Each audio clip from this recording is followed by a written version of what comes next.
જવાબ ગૂગલમાં ન મળે. માઇકલ જેક્સન, આ એક જ નામ સૌ કોઈના પરિચય માટે પૂરતું છે. વિશ્વ પ્રસિદ્ધ ગાયક, ડાન્સર, કોરિયોગ્રાફર, ગીતકાર, સંગીતકાર, લેખક, પ્રોડ્યુસર, બિઝનેસમેન અને ફાઇનાન્સર. આમ મલ્ટી ટેલેન્ટેડ પર્સનાલિટી હતા. તેના આલ્બમની 75 કરોડ નકલો વેચાઈ હતી. 1 કલાક કાર્યક્રમ આપવાના 2 કરોડ રૂપિયા લેતા હતા. બેંકમાં $550 કરોડ તો ફિક્સ ડિપોઝિટ હતી. 13થી અધિક ગ્રેમી એવોર્ડ અને બીજા અનેક માન સન્માન મળ્યા હતા. 2,500 એકરમાં નેવરલેન્ડ ફાર્મ હતું, છતાં પલંગ પર સૂઈ ન શકે તેવી દશા હતી.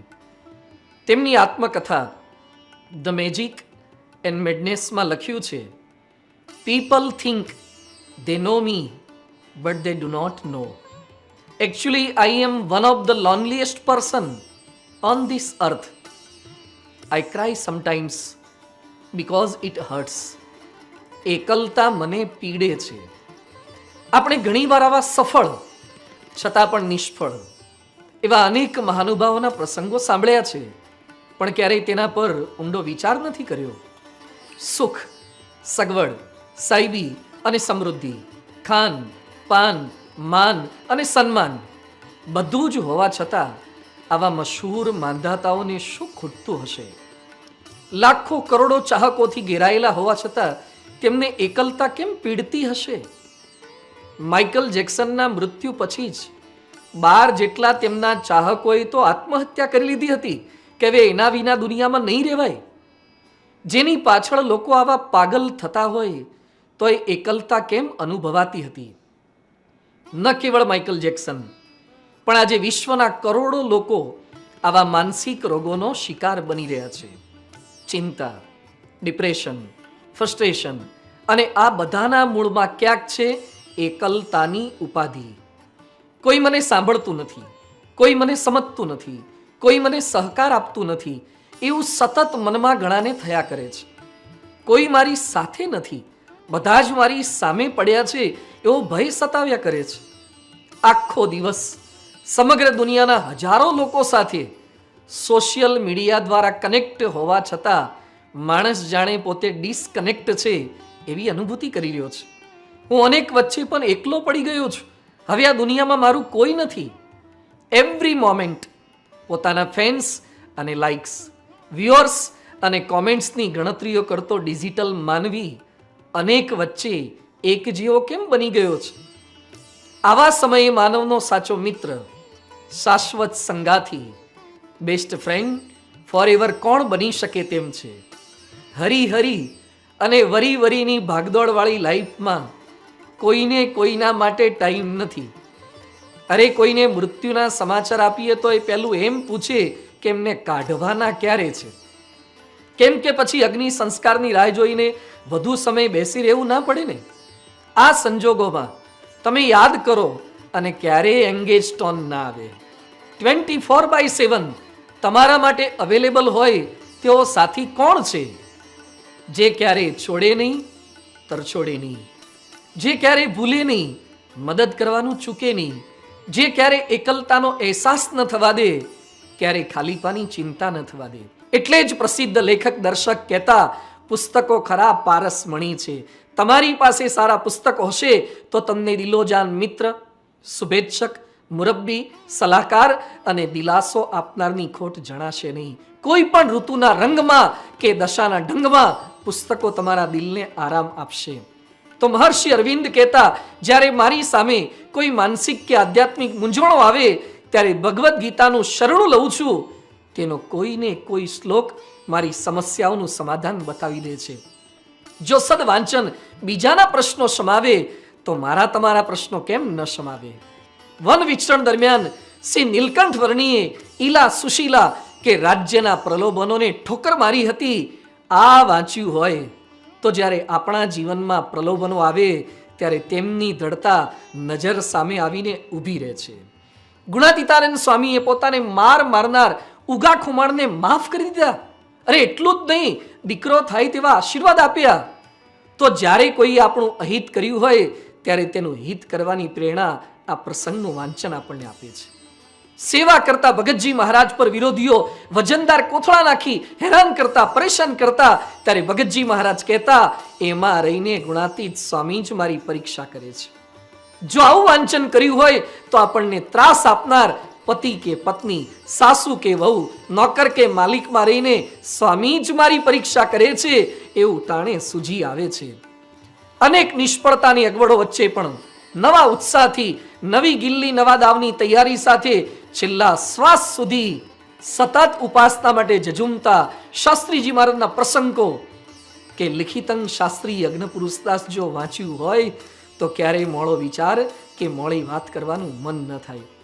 જ્યાં ત્યાં જેવું તેવું ચલાવી લેવાની વાત કરી અગવડોમાં પણ અખંડ આનંદમાં રહેતા યોગી બાપાના પ્રસંગો વાંચ્યા હોય તો ક્યારેક અસુવિધા જોઈને મૂડ ઓફ ન થાય કે વાતે વાતે ઉદાસ ન થવાય. ભર બપોરે 2:30 વાગે એ નહીં સમજે, આપણે સમજી જઈએ એમ બોલીને પીરસેલું ભોજન મૂકીને એક હરિભક્તને રાજી કરવા માટે ધોમ ધકતા તાપમાં પધરામણી કરનાર પ્રમુખ સ્વામી મહારાજનો પ્રસંગ જો વિચાર્યો હોય તો બીજા કેમ મને સમજતા નથી એવી ફરિયાદ જ ન થાય. આબાલ વૃદ્ધ સૌની ભૂલો કે દોષો જાણતા હોવા છતાં પણ કોઈના પણ સ્વભાવો સામે જોયા વગર નીચા નમીને સૌને પગે લાગતા, પ્રેમથી મળતા મહંત સ્વામી મહારાજના પ્રસંગો રિપોર્ટ જ્યારે વાંચીએ ત્યારે ન ભાવતાને પણ નભાવવાનું બળ મળી જાય છે અને બધાના દાસ થવાનો રસ્તો જડે છે. પરિવારજનોના વિરોધ, ત્રાસ, માર વચ્ચે પણ સત્સંગની અવિચળ ટેક નાખનાર જગામેડીના બાળક ડાહ્યા, જેતપુરના કડવીબાઈ અને અમદાવાદના ડોસાબાઈના પ્રસંગ વાંચ્યા હોય તો ઘરમાં કોઈને સત્સંગ નથી તો હું એકલો જ સત્સંગ કેવી રીતે કરી શકું, હું એકલો પૂજા કેમ કરી શકું એવો પ્રશ્ન જ ન થાય. અમેરિકા, કેનેડા, ઓસ્ટ્રેલિયા અને યુરોપની લપસણી ભૂમિ પર નિજળા ઉપવાસ, મહિના 2 મહિનાના ધારણા પારણા કે ભગતજી વ્રત કરનાર કે નિયમ ધર્મમાં અડીખમ રહેનાર બાળકો, યુવકોના પ્રસંગો વાંચ્યા હોય તો નિયમ બારની ખાણીપીણીનો સંકલ્પ જ ન થાય. ક્યારેક આપણને પ્રશ્ન થાય છે કે ભગવાન કેમ આમ કરતા નથી, પૂજા પ્રાર્થના કરવા છતાં પણ સંકલ્પ કેમ પૂરા કરતા નથી.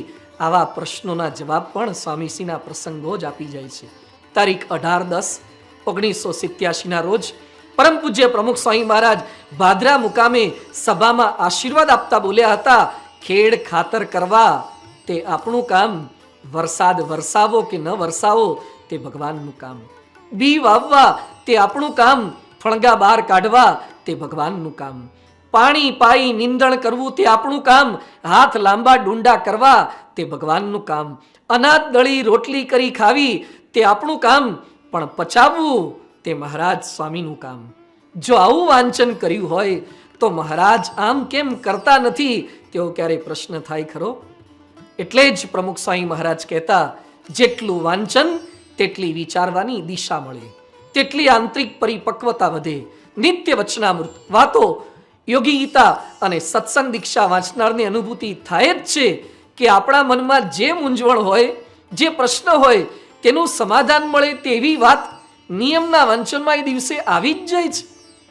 એક હરિભક્તે સંતોને વાત કરી હતી કે સ્વામી, મને હંમેશા પ્રશ્ન થયા કરતા કે મારી સાથે આવું કેમ થયું, આવું થશે તો સત્સંગનું ખોટું દેખાશે, તે વ્યક્તિને લીધે જ આવું ખરાબ થયું.